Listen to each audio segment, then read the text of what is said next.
Hello and welcome to a prospecting video. So in today's video we're going to be talking about a full look museum, including a full look equipment build as well.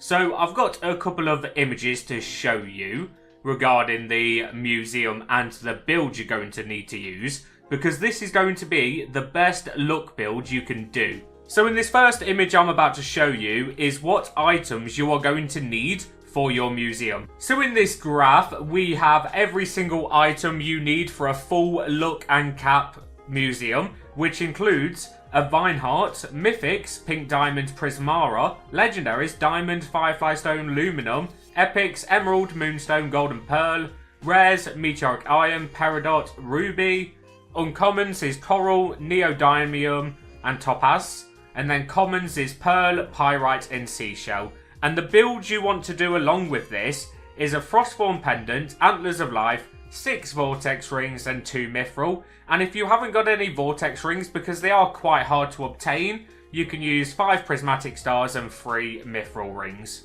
And then followed with the Infernal Life Touch Pan, and you're going to be using Infernal for your enchant because that is the best look enchant in the game currently. But if you only have like 6 ring slots, you can follow what it says below the grid, which is remove 2 vortex rings, or you can remove 2 mithril rings, whichever works with you. And if you don't have Infernal, because it is quite hard enchant to get, you can only purchase it from the merchant, you can use Cosmic, which you can get with Ephrite. So if you want to build a full look and cap museum, this is the new updated build you want to do. Now you might be wondering, what kgs of items do I need? What kind of size items do I need?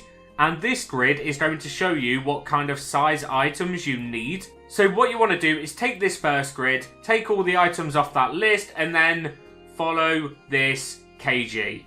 So in this grid, there is commons, uncommons, rares, epics, legendaries, mythics, and exotics. And these are all the max kgs you need. So these are the minimum kgs that give the maximum stats. So you want to make sure every single item in your museum is above this kg, because you want your museum to be the best it can be, and it can easily be that if you get every single kg of the item I shown in that other grid above the kg on this grid. So both grids work hand in hand, so you want to be using both of them to determine what kind of items you need. And in today's video, I have actually got every single item you need. Apart from the Vine Heart 40 kg, because that is impossible. But I have got a 20 kg plus Void Stone, so we're going to be using that instead. But I've also got like an 8 kg Vine Heart, so we're going to be comparing. But the rest of the items I have at a perfect kg.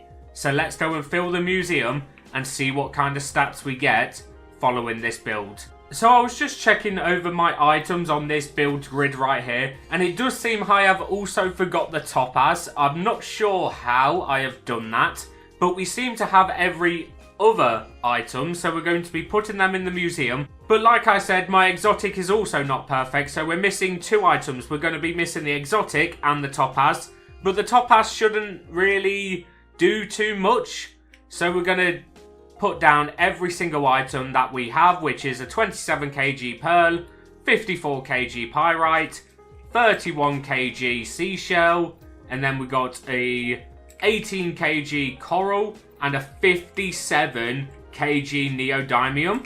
Now the topaz should go here, but I don't actually have it, unfortunately. I thought I did. I must have missed one item somehow. I'm not quite sure how, but now we're going to move on to the other side. So now we're going to move on to the rares, but to quickly say, you should make sure that every single item you are getting is Void Torn. If you don't know how to get Void Torn items, you can get them by using the Galactic Pan and the Galactic Shovel. And if you don't have the Galactic Pan and Galactic Shovel, because they're the best ways to get Void Torn items, you can get them from the Void as well. So make sure you're digging in the void to get these museum items if you don't have the Galactic Pan. So now we've got a 56 kg meteoric iron. Look at the size of that. Then we've got a 38 kg peridot. Boom. And then we've got a 28 kg ruby. a 36 kg emerald, 76 kg moonstone, and a 38 kg golden pearl. So we've got the rares, the epics, the uncommons, and the commons done. Apart from the topaz. I can't believe I forgot that item. It's like the only one I forgot as well. But now we're going to move on to the legendaries. So next up we have a 25 kg diamond. Now this next item is a firefly stone, and you're actually going to struggle to get a firefly stone Voidtorn if you don't have the galactic pan and shovel. It's going to be near impossible. I'm pretty sure you can still get Voidtorn items, but it is very, very, very rare to get them in the normal world. So you're going to have to get very lucky to get this one. Or you could use like a different item instead of a firefly stone. What item that is, I'm not actually sure. So now we have an 80 kg firefly stone, which is actually worth 1 billion. And look at this item, it's actually very, very lovely. It is 80 kg as well, which is absolutely massive. And now we've got a 42 kg aluminum. And this basically looks like a radiating sun. So let's put that in the stand. And now we move on to the mythics. So the mythics you want to use is a 21 kg pink diamond. And next up we have a 31 kg Prismara. I got this the other day and look at the size of this thing. This is absolutely amazing for a Prismara to get 31 kg. So we're going to put that in the stand. Oh, beautiful. That is absolutely beautiful. Now for the exotic, we are going to be testing a few items. I want to test a Voidstone that is 29 kg Voidtorn Voidstone, which is that. Take a look at that. And then we're going to compare it with a Vine Heart. But I haven't got too many high-weighted Vine Hearts. The best I could get was a 19 kg Voidtorn Vine Heart.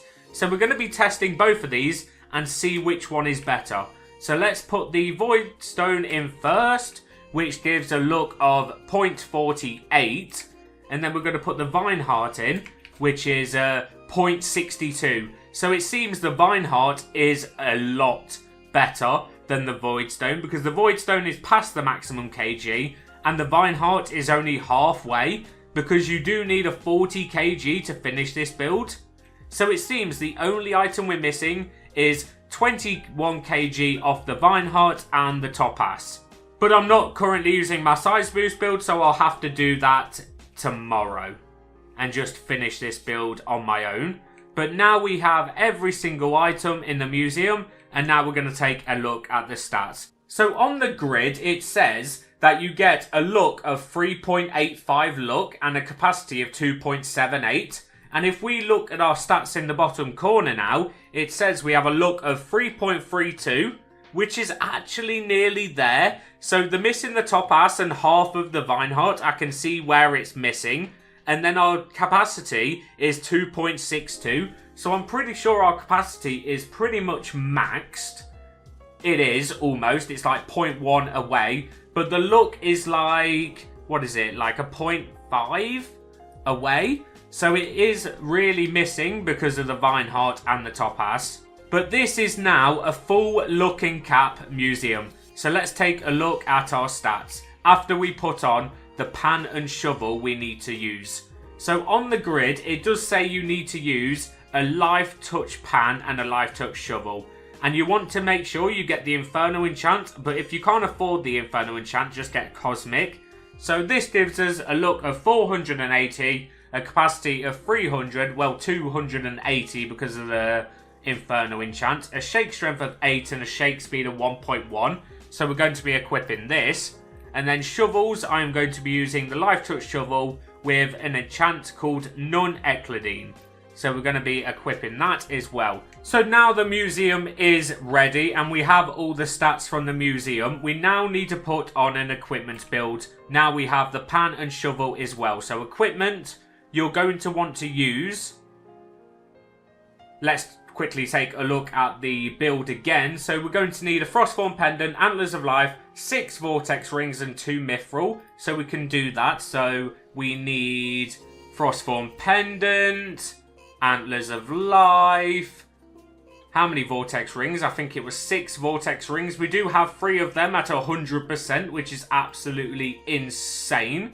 So we're going to put on 6 of these, and then 93, 91. So we have all the vortex rings, and now we're looking for 2 mithril rings. And the mithril rings we're going to be using is a 90 and an 89. Which 89 though? This, probably this one, because it... let's go with this one actually. You do get a little less luck, but the shake speed and dig speed is maxed compared to the other one. So now we have 2 mithril rings, 6 vortex rings, frostform pendant, antlers of life, and now let's take a look at our base luck. So our base luck is now 8,783. Can you actually believe that base luck? And then let's have a look at our capacity. We do need to hit once so we can have a look. Our capacity is 6,380. And this is the best looking cap build you can have in the game. So we've got a base luck of 8,783. We've got a dig strength of 1,059. We've got a capacity of 6,307. We've got a dig speed of 199%. A shake strength of 117. Shake speed 238%. A cell boost of 68. That is comical. A size boost of 160%. And a modifier boost of 254.